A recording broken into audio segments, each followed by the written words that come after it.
Welcome to another edition of Atocha Treasure Adventures. I'm KT Bud Jones, Atocha Golden Crew member and author of Coins of the Lost Galleons.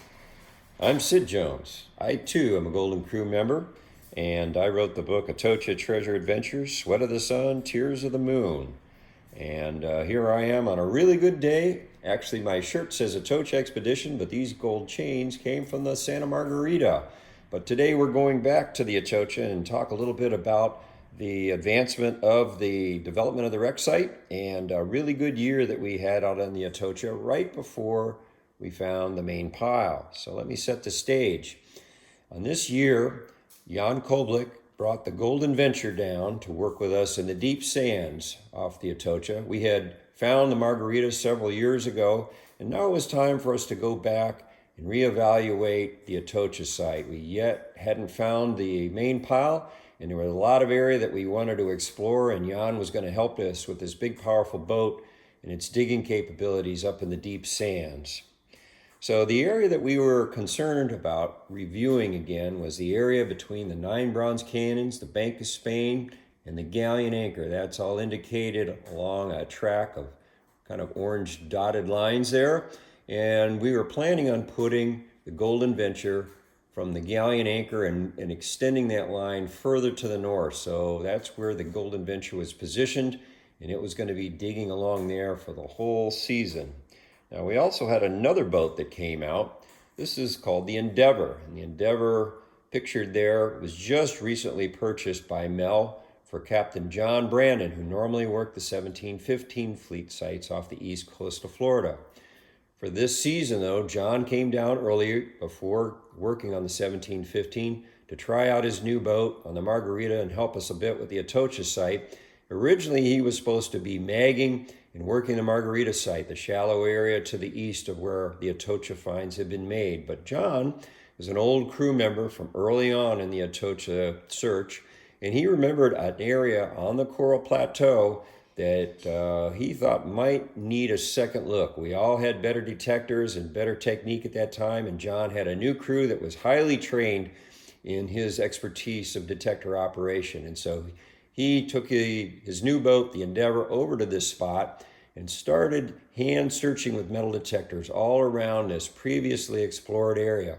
And here's what they started to find. Initially, it was a gold bar fragment. You can see XX1 on there. That stands for 21 carats. And near that, they also found this beautifully ornate worked piece of gold with a big Burmese ruby right in the middle of it.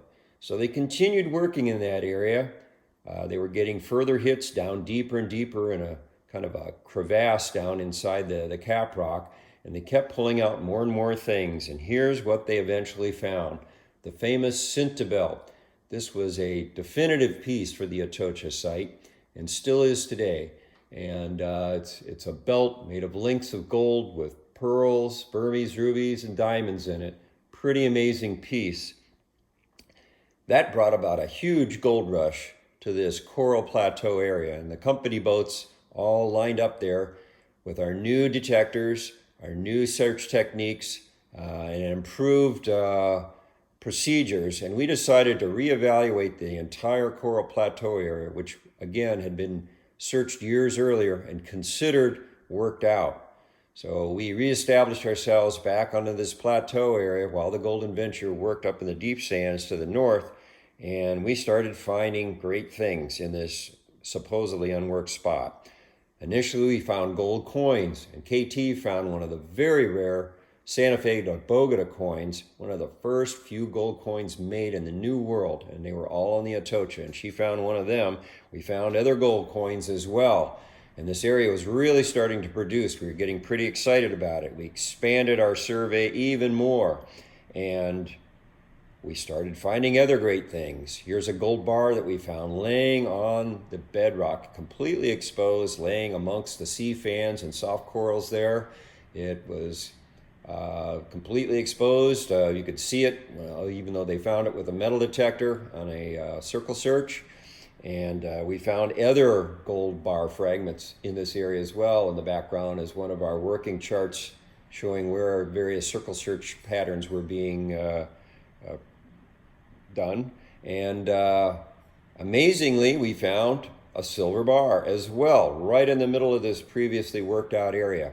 And the serial number on the silver bar, like the other ones that have been found earlier in the search, did match up with the manifest of the ship. So this is, at the time, a very rare piece to find. We hadn't yet found the main pile, and so finding this silver bar is again a confirmation of finding the Atocha, but bigger things were yet to happen.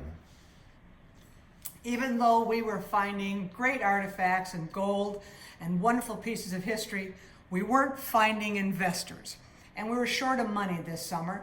The Golden Venture stayed out on this site for months at a time because of not being able to go back and forth because of her size. And the other boats would come out as they had finances for fuel and food. But us as divers were not getting paid. So I decided that I was going to stay on the Golden Venture for the summer and then transfer back to the Swordfish when she came out so I could work that boat as well. We found lots of artifacts along this line in the deep sand, but it was a very defined line. We found arquebus and everyday items, swords, musket or guns and scissors, etc. Everyday items as well as religious items. These are two folios that you see here up in the right and down in the left, religious folios that were used during various services. We were on a line that was producing interesting artifacts, including lots of musket balls. We'd go down to the bottom and they were littered with what looked like black gumdrops. When the Swordfish would come out, I would go work the Swordfish, but then I'd go back to the Golden Venture when the Swordfish had to go back into port because of needing fuel and food. This was my summer, almost 3 months out at sea. But it was productive. And along with those religious artifacts, we also found gold bars. In the holes that we would dig, there would usually be not just one, but another gold bar that matched. They always seemed to be found in pairs. As you can see here, they were pretty much the same size, but lacking the tax stamp that should have been on all gold bars. These weren't contraband because they did have the carat marking. In this case, XX111 2 dots is 23.5 carats, very high quality. We assumed, because we found other religious artifacts, that this probably belonged to the church. We found, I think, a total of about 18 of these, always two in a hole. Maybe not together, but somewhere in the hole was going to be the other one if you found one of them. The Golden Venture carried on all summer. We dug and dug and dug. She could dig holes in that sand like no other boat could. And it was deep sand, 30 feet deep in some places. So the berms were huge on the side of each hole. And one day, while digging away, we got a big hit near the end of the day. As you can see on this chart, you can see where the Bank of Spain, the 9 bronze cannons, Bank of Spain, the coral plateau that would be in that area as well, and then the Emerald Cross. And this is the summer of the Emerald Cross. This is what she looked like when we brought her up. This is on our towel. She's still damp. The cross and the ring were in that silver box. And as it happened, Rick Ingerson, Rico, and I were in the hole. It was late in the day. The holes are big, the berms are high, thick sand, and Rico had a large looped metal detector, which is accurate and very sensitive, but not good at pinpointing. And he had a hit in the berm, and he couldn't find it and couldn't dig it out. And he kept digging and digging. I came over with my smaller loop to help him define the area where we should be digging out the hit. And as we dug and dug and dug, nothing. We couldn't get to it. It was deep in the sand. So we went up and redug the hole again and dug and dug and dug and still couldn't get to it. And one more time, finally Rico pulling out this silver box. This area was known for lobster hunting. And lobster pots would often be salted or baited with sardine cans. And this looked a bit like a sardine can to Rico when he pulled it out. And he sort of threw it in my direction, passed it to me and said, sort of signaling it was a sardine can. And I shook it underwater and went, it rattles. I don't think so. And I brought it up to the surface. where I handed it to Dick Clout, and behind the gunnel, as a storm approached, we opened it up to find this beautiful emerald cross. Beautiful coin, emeralds, and it were bright green. This is what it looked like when we opened it up. And on the other side is a beautifully engraved cross of the saints that you see there, together with one of the parrot emerald earrings we found, also significant religious symbol of that time. One of those earrings was found 5 miles away from the other on the Atocha site. These pieces were glorious and unbelievably intricate in their design. This ring is faceted in such a way that it appears a cross is in the very bottom of the stone.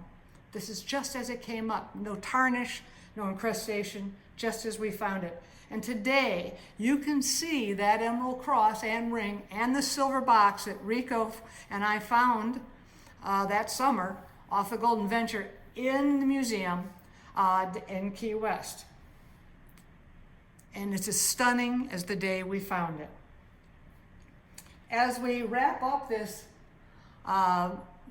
session of our Atocha Treasure Adventures, you can see where this all played out, where it all fit into the big picture of our years on the Atocha and the Margarita site. You can see that the Atocha main pile is a long way away from where we were working that summer, and quite a few years later. But it would eventually be found. But of course, that's a story for another day. And if you've been on Atocha Treasure Adventures, our YouTube channel, you've heard some of those stories already. If you'd like to hear more, like, share, and subscribe. And if you'd like to read more, please go to our website, Atocha Treasure Adventures, and you can see the books there. Sid's book, Sweat of the Sun, Tears of the Moon, and my book, Coins of the Lost Galleon. We look forward to sharing more of our adventures with you. And until next time, thank you.